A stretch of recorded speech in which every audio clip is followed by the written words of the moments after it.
عليكم ورحمة الله وبركاته. إن الحمد لله وكفى وسلام على عباده الذين اصطفى وداعيا إلى الله بإذنه وسراجا منيرا فقد قال الله تعالى في كلامه المجيد وفي الفرقانه الحميد أعوذ بالله من الشيطان الرجيم وقضى ربك ألا تعبدوا إلا إياه وبالوالدين إحسانا إما يبلغن عندك الكبر أحدهما أو كلاهما أف ولا تنهرهما وقل لهما قولا كريما واخفض لهما جناح الذل من الرحمة وقل رب ارحمهما كما ربياني صغيرا وقال رسول الله صلى الله عليه وسلم الجنة تحت الأمهات أو كما قال النبي صلى الله عليه وسلم اللهم صل على محمد وعلى آل محمد كما صليت على إبراهيم وعلى آل إبراهيم إنك حميد مجيد بلغ العلا بكماله كشف الدجى بجماله حسنت جميع خصاله صلوا عليه وآله আমরা সকলেই পড়ি আলহামদুলিল্লাহ আর জোরে পড়ি আলহামদুলিল্লাহ।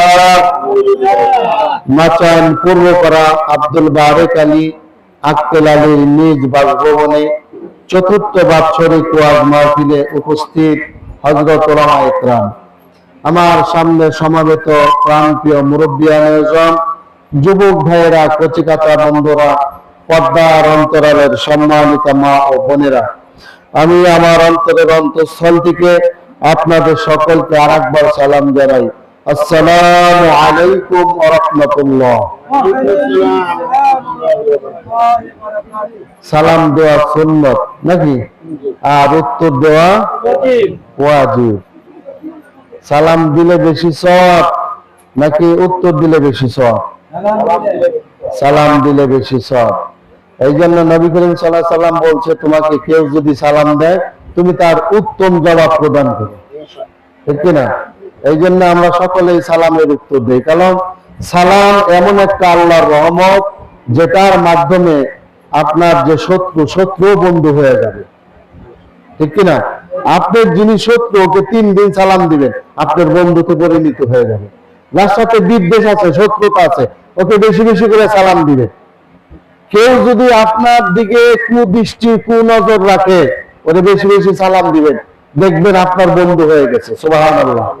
আপনার স্ত্রীর সাথে যদি সম্পর্ক খারাপ হয়, বেশি সালাম দিবেন, কি পারবেন না? সম্পর্ক ভালো হয়ে যাবে ইনশাআল্লাহ। এটা আমার কথা না, কার কথা?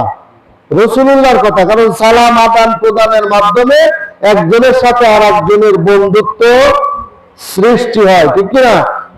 সালাম, এই জন্য রাসূলুল্লাহ বলেছেন আফসুস সালাম ক্বাবলাল কালাম। একজন মুসলমান আর একজনের সাথে সাক্ষাৎ হলে সমস্ত কথা বলার আগে তাকে কি করতে হবে? আসসালামু আলাইকুম ওয়া রাহমাতুল্লাহ, আগে সালাম দিতে হবে। রাসূল সাল্লাল্লাহু আলাইহি ওয়াসাল্লাম বলেন আসসালামু আলাইকুম, আসসালামু বাইনাকুম, মানে তোমরা সালাম দিবে না, শুধু সালামের প্রতিযোগিতা ঘটাবে। সুবহানাল্লাহ। তার মানে কে কত বেশি সালাম দিতে পারো, ঠিক কিনা? এই জন্য আমি পুনরায় আরেকবার আপনাদের সালাম দিছি, আসসালামু আলাইকুম ওয়া রাহমাতুল্লাহ। আলহামদুলিল্লাহ। এই যে সালাম আদান প্রদানের মাধ্যমে আপনাদের সাথে আমার একটা আন্তরিকতার সৃষ্টি হলো, ঠিক কিনা? এখন আসুন, দীর্ঘক্ষণ পর্যন্ত আপনারা বসে আছেন, রাত প্রায় 11টা বাজে। এই সময় ওয়াজ শোনার মন মানসিকতা থাকে না, এটা আমি ভালো করে জানি। এখানে যে কয়েকজনই আলোচনা করছে সবাইকে আমি চিনি, সবাই আমাকে চিনি, বুঝতে পেরেছেন? ছোটখাটো টুকিটাকে ওয়াজ মাহফিল করি, এক হলো ওয়াজ মাহফিলের সিজন না, এরপর হলো রাত 10টার পরে কোনো ওয়াজ শোনার মন মানসিকতা থাকে না, ঘুম এসে যায়। এরপরে এখানে আমি দেখতেছি আপনারা বেশিরভাগই দিনে কর্মব্যস্ততা আপনাদের আছে, দিনে পরিশ্রম করলে রাতে ঘুম বেশি হয়, ঠিক কিনা? এই জন্য আমি খুব সংক্ষিপ্ত আকারে আমার অত্যন্ত প্রিয় ভাই রফিক ভাই, ওনার সাথে আমার একটু কথা বলে ভালো লেগেছে। ভাই দাওয়াত করেছে, এত সুন্দর একটা আয়োজন করেছে, আপনাদের জন্য তোবারকের ব্যবস্থা করেছে, অনেক মেহমান। দেখেন এই যে হাফেজ কারি মৌলানা আহমদ আলী, আমার প্রিয় বড় ভাই, উনি আলোচনা করেছেন। হাফেজ মৌলানা আবুল কালাম, ছোট ভাই হলেও আমার খুব প্রিয় ভাই, অনেক ভালো আলোচনা করে, আলহামদুলিল্লাহ, খুব চমৎকার আলোচনা করে। এরপরে হাফেজ মৌলানা নিজামুর ভাই, উনিও খুব ভালো আলোচনা করে। আর একজন ভাই আলোচনা করেছেন, আপনিও আলোচনা করেছেন, আব্দুর রশিদ আলোচনা করেছেন। জি, আলহামদুলিল্লাহ। আমাদের আজকের প্রধান অতিথি অত্যন্ত যোগ্য একজন লোককে প্রধান অতিথি করা হয়েছে, খুবই ভালো মানুষ। যিনি অতিথি করেছেন আমাদের ভাই মাহবুবুল ইসলাম বাচ্চু ভাই অতিথি করেছেন। অবশ্য উনি মানুষ চিনেন, হাজী উবাইদুর রহমান বাবুল ভাই। আমি তার সাথে ফোনে কথা বলছি এবং রফিক ভাইয়ের কথা বলছি, বলছে যে ভাই আমি বিশেষ প্রয়োজনে গেলাম, আমি রফিক ভাইয়ের সাথে যোগাযোগ করব, আপনি এই বাচ্চু ভাইয়ের সাথে আপনি বাবুল ভাইয়ের সাথে যোগাযোগ করবেন, বাবুল ভাই অবশ্যই আপনাদের সাথে কথা বলবেন ইনশাআল্লাহ। অত্যন্ত ভালো একজন মানুষ। আমরা রাজনীতিতে মানুষ দেখি অনেকেই করে, আমি তার ওখানে চাকরি করি বিদায় বলছি না, তিনি যে একজন ভালো মানুষ আমি হরিরামপুর ছেলে হিসাবে আমি স্বীকৃতি দিচ্ছি। এই জন্য, কারণ বর্তমান যারা রাজনীতি করে বিএনপি এ টু জেড সবাইকে আমি চিনি, সব এলাকার নেতাদেরকে আমি চিনি। অনেকেরই ধান্দা কিভাবে মানুষের কাছ থেকে টাকা ছুটিয়ে খাবে, কিন্তু আলহাজ উবাইদুর রহমান বাবু ভাই ওয়ান পিস মানুষ, তিনি মানুষকে দিলে খুশি হয় ভাই, ঠিক কিনা? তিনি মানুষকে দিতে পারলে খুশি হয়। তিনি একটা প্রতিষ্ঠান চালান, একটা মাদ্রাসা চালান, বুঝতে পেরেছেন? তো সমাজের ভালো মানুষ যখন নেতৃত্বে আসবে অটোমেটিক সমাজ পরিবর্তন হবে। আর চোর বাটপার নেতৃত্বে থাকলে এই সমাজ, এই দেশ কোনোদিন ভালো থাকবে না, ঠিক কিনা? যে আসবো ওই চুরি করবো, ওই ব্যাংক খালি করবো, ওই আমাদের কপালে লাথি মারবে। কথা বলেন, ঠিক কিনা? এই জন্য ভালো মানুষগুলাকে এই নেতৃত্বের জায়গায় আমাদের নিয়ে আসতে হবে, এরা জোর করে আসবে না, আমাদের নিয়ে আসতে হবে। কথা ঠিক কিনা? আসুন, অনেক বিভিন্ন দিকে আলোচনা হয়েছে, আমি সংক্ষিপ্ত আকারে আমাদের যে মা বোন যারা আছে পর্দার অন্তরালে অনেক মা বোন হয়েছে, তাদের সম্পর্কে 2-4টা কথা বলে এরপরে আমরা দোয়া করব। আমাদের বিশেষ অতিথি হিসাবে উপস্থিত ছিলেন আমিনুর রহমান আজাদ গায়ান। এরপরে আমার আগেই যিনি বক্তৃতা দিয়েছে, অত্যন্ত চমৎকার ভালো কথা বলেছেন, মাহবুবুল ইসলাম বাচ্চু মিয়া ভাই, ভাইও খুব ভালো লোক, খুব হাসি খুশি, একটা মজার একজন মানুষ, আলহামদুলিল্লাহ। এরপরে সার্জেন্ট অবসরপ্রাপ্ত গোলাম নবী মোহাম্মদ সিরাজুল ইসলাম, সভাপতির দায়িত্বে আছে জনাব মোহাম্মদ লিয়াকত হোসেন, অনুষ্ঠান পরিচালনায় হাফেজ মাওলানা আব্দুর রশিদ ভাই আছেন। হ্যাঁ, পর্দার অন্তরালের মা বোনের আসুন। আসুন, আমার বাচ্চুরা একটা গুরুত্বপূর্ণ কথা বলছে, যে নেশার কথা বলেছে, ঠিক কিনা? এই নেশা আমাদের কলিজার টুকরা সন্তানদেরকে শেষ করে দিছে, গ্রাস করতেছে। নেশার থেকে কিভাবে আমরা আমাদের সন্তানদেরকে বাঁচাবো, ঠিক কিনা? নেশা এমন একটা জিনিস, থানা পুলিশ কইরাও সন্তানদেরকে ভালো করা যাচ্ছে না, হাজতে দিয়েও ভালো করা যাচ্ছে না। আমার এলাকায় কয়েকজন আছে, ওই জেলখানায় দিয়ে আসে, ওই কয়েকদিন ভালো থাকে, আবার আসার সাথে সাথে যা তাই হয়ে যায়। ভালো সম্ভ্রান্ত পরিবারের ছেলেরা আজকে নষ্ট হয়ে যাচ্ছে। এর জন্য দায় আমরা, ওদের দোষ দেওয়া যাবে না। এর জন্য দায় কারা? আমরা নিজেরা দায়ী। আপনারা দু একজন মাথা চাকি পারতেছেন, সবাই স্বীকার করতেছেন না। আপনাদের দায় আপনাদের স্বীকার করতে হবে, কারণ আল্লাহ রাসূল সাল্লাল্লাহু আলাইহি ওয়াসাল্লাম বলছে, খুব গুরুত্বপূর্ণ কথা, সংক্ষেপে কয়েকটা বলবো, যেটা আমাদের পরিবারের জন্য, আমাদের ব্যক্তি জীবনের জন্য প্রয়োজন। যে কথাগুলো খুব সার সংক্ষেপ। নবী করিম সাল্লাল্লাহু আলাইহি ওয়াসাল্লাম বলছে, মা বোনদের শুনতে হবে যে আমরা সারা জীবন ওয়াজ শুনছি পিতা মাতার খেদমত করা লাগবে, ঠিক আছে, এটা করা লাগবে, এটা আল্লাহ বলছে, আল্লাহ রাসূল বলেছে। আমি একটা হাদিসও পড়েছি যে মায়ের পায়ের নিচে সন্তানের জান্নাত, ঠিক কিনা? আল জান্নাতু তাহতা মিল উম্মাহাত, আল্লাহ রাসূল সাল্লাল্লাহু আলাইহি ওয়াসাল্লাম বলছে। কিন্তু পিতা মাতার সন্তানের প্রতি কি কর্তব্য আমরা কয়জনে জানি? এটা কি আমাদের জানা আছে? আগে হলো পিতা মাতার কর্তব্য, এরপরে হলো সন্তানের কাছ থেকে আপনি কর্তব্য পাবেন। এখন আপনার কর্তব্য কি? আপনি কি সেটা করেছি? আমার কর্তব্যটা কি ছিল? আমি কি সেটা করেছি? করি নাই। পিতা মাতার কর্তব্য তিনটি। কয়টি? তিনটি। মনে রাখতে হবে আমাদের, এই তিনটি কর্তব্য মনে রাখতে হবে। আপনার সন্তান বড় হয়ে গেছে, তাহলে কি আপনার নাতি নাতকুর আছে না, এগুলোকে ভালো করা লাগবে না? এই তিনটি কর্তব্য আপনি করবেন, আপনার সন্তান ভালো হবে, নাতি নাতকুর ভালো হবে। এক নম্বরে রাসূলুল্লাহ বলেছেন, যখন তোমার সন্তান ভূমিষ্ঠ হবে তখন তার সুন্দর একটি ইসলামিক নাম রাখতে হবে। কোন সুবহানাল্লাহ। একটি ইসলামিক সুন্দর একটি নাম রাখতে হবে। দুই নম্বরে রাসূল সাল্লাল্লাহু আলাইহি ওয়াসাল্লাম বলেছে যে এই সন্তান যখন কথা বলা শিখবে তখন সর্বপ্রথম তাকে আল্লাহর কোরআন শিক্ষা দিতে হবে। কোন সুবহানাল্লাহ। কি শিক্ষা দিতে হবে? আল্লাহর কোরআন শিক্ষা দিতে হবে। আমরা আমাদের মধ্যে যারা হাই সোসাইটির লোক আছে, এরা ইংরেজি শিক্ষায় শিক্ষিত করা। বাচ্চারা কথা বলা শিখলেই ওদেরকে আপনার ইংরেজি পড়া শিখায়, ঠিক কিনা? ডগ অর্থ কি, ক্যাট অর্থ কি, হ্যাঁ, কুকুর বিড়াল এগুলো শিখায়। এগুলোর জন্য হাজার হাজার টাকা খরচ করে, অথচ যেটা শিখাইলে সন্তান ভালো হবে সেটা শিখাই না। আজকে অনেক হাই সোসাইটির ছেলেপেলেরাও এই নেশাগ্রস্ত হয়ে পুরো ফ্যামিলি, পরিবার ধ্বংস হয়ে যাচ্ছে। কথা ঠিক কিনা? তাহলে কর্তব্যের কথা কয়টি বললাম? তিনটির মধ্যে দুইটা বলছি, ঠিক কিনা? এক নম্বরে সুন্দর নাম রাখা, দুই নম্বরে সন্তান কথা বলা শেখার সাথে সাথে তাকে আল্লাহর কোরআন শিক্ষা দেওয়া, তিন নম্বরে এই সন্তান যখন বিয়ে শাদীর উপযুক্ত হবে তখন পিতামাতার কর্তব্য তাকে দিনদার, ইমানদার, নামাজি, পর্দানিশী দেখে একটা মেয়ে বিয়ে করানো, আর ছেলে হইলে দিনদার, পর্দানিশী একটা মেয়ের সাথে তার বিয়ে দেওয়া। কর্তব্য কয়টি? জোরে বলুন, কয়টি কর্তব্য? তিনটি।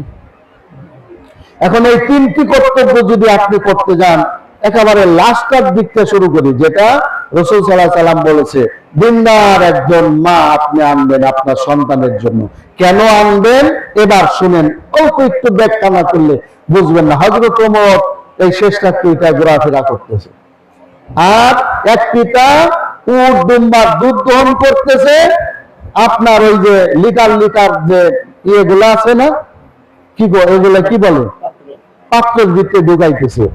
আর মেয়ে বলতেছে, আপু দুধ তো 2 লিটার হয় না, একটু কম পড়ছে। পিতা বলতেছে, তাইলে ওইটা পানি দিয়ে পূরণ করো। কি পানি দিয়ে কি করো? পূরণ করো। এবার মেয়ে বলতেছে, না আমি তো এটা পারবো না। আব্বু বলতেছে, কেন পারবো না? এখন তো কোনো লোকজন নাই, সবাই ঘুমে, কেউ তোমাকে দেখবে না। হ্যাঁ, এইবার মেয়ে বলতেছে, আপনার পৃথিবীর কেউ না দেখুক, দেখার একজন আছেন, তিনি কে? আরো জোরে বলেন, তিনি কে? হযরত ওমর এই দৃশ্য দেখলেন। এরপরে সকালবেলা ওই কৃষককে ডাকালেন। কৃষক মনে মনে চিন্তা করতেছে, সকালবেলা যেহেতু দুধের মধ্যে পানি মিশানোর কথা বলেছি, সম্ভবত কথাটি ওমর শুনে ফেলেছে, এবার বুঝে আমার গর্দান চলে যাবে। চোরের মন কি? পুলিশ পুলিশ, ঠিক কিনা? চুরি করেছে তো। এরপরে ভয়ে ভয়ে দরবারে গেছে। যাওয়ার পরে হযরত ওমর রাদিয়াল্লাহু তাআলা জিজ্ঞেস করতেছে, ভাই তুমি কাঁদছো কেন? কই হুজুর কিচ্ছু না। হযরত ওমর প্রস্তাব দিল, ভাই তোমার একটি মেয়ে আছে আমি জানি, ওই মেয়েটাকে আমি আমার পুত্রবধূ বানাতে চাই। ওই কৃষক বিশ্বাস করতে পারতেছে না, অর্ধেকটা পৃথিবীর যিনি খলিফা, আমার মতো একজন কৃষক মানুষের কন্যা কি করে তার পুত্রবধূ হতে পারে? অসম্ভব, এটা তো সম্ভব না। হুজুর আমার সাথে কি মস্করা করছে, ইয়ার কি করছে নাকি? এরপরে আবার হযরত ওমর বলতেছে, ভাই তুমি যদি রাজি থাকো আর দেরি নয়, এক্ষুনি আমি বিয়ে দিয়ে দেবো। কারণ সুবহানাল্লাহ।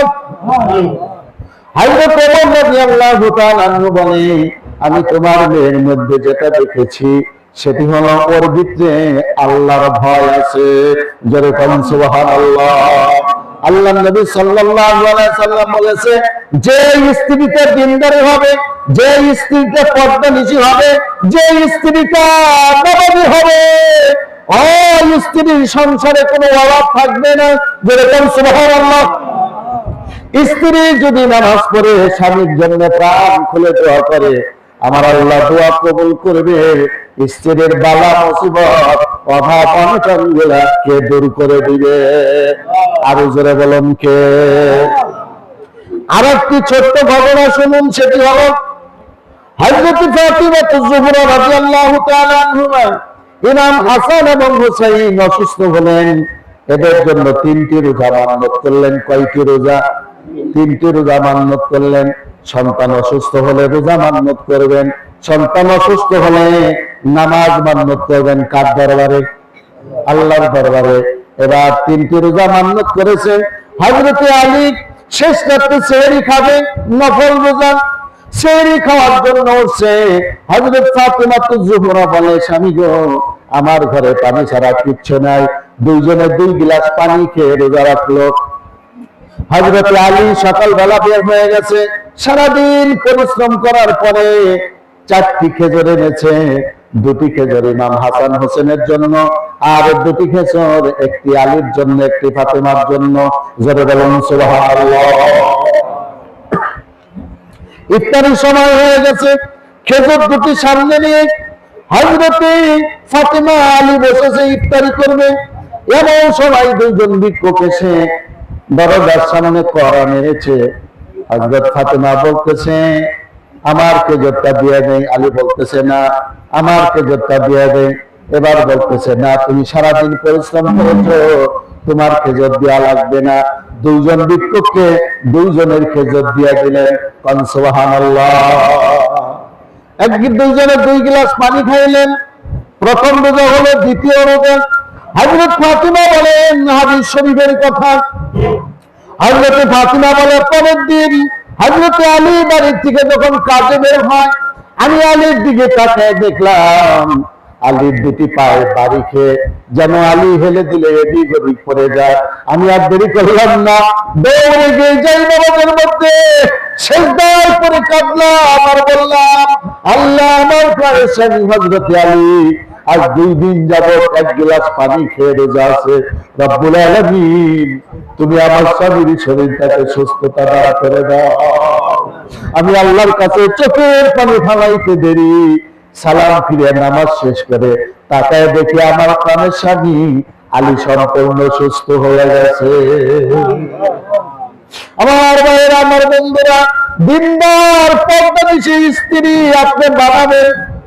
আপনি কলেজের মেয়ে বিয়ে করেছেন, স্কুলের মেয়ে বিয়ে করেছেন, পর্দা বুঝে না, নামাজ বুঝে না, কোরআন পড়া জানে না। আপনি মহিলা শিক্ষিকা রেখে ওকে কোরআন পড়াইবেন, ওকে পর্দা শিখাইবেন, ওকে নামাজ শিখাইবেন আপনার ভালোর জন্য। যখন স্ত্রী নামাজ পড়বে, যখন আপনার স্ত্রী পর্দা করবে, আপনার সন্তানগুলি ভালো হবে। কারণ আমরা দেখি এ পর্যন্ত যত বড় বড় ওলিয়া উলিয়া হয়েছে, তাদের প্রত্যেকটি ওলিয়া উলিয়ার মায়েরা ছিল পর্দানিশী, নামাজি, নেককারিনী। সুবহানাল্লাহ। কথা বলে ঠিক কিনা? হযরত আব্দুল কাদের জিলানী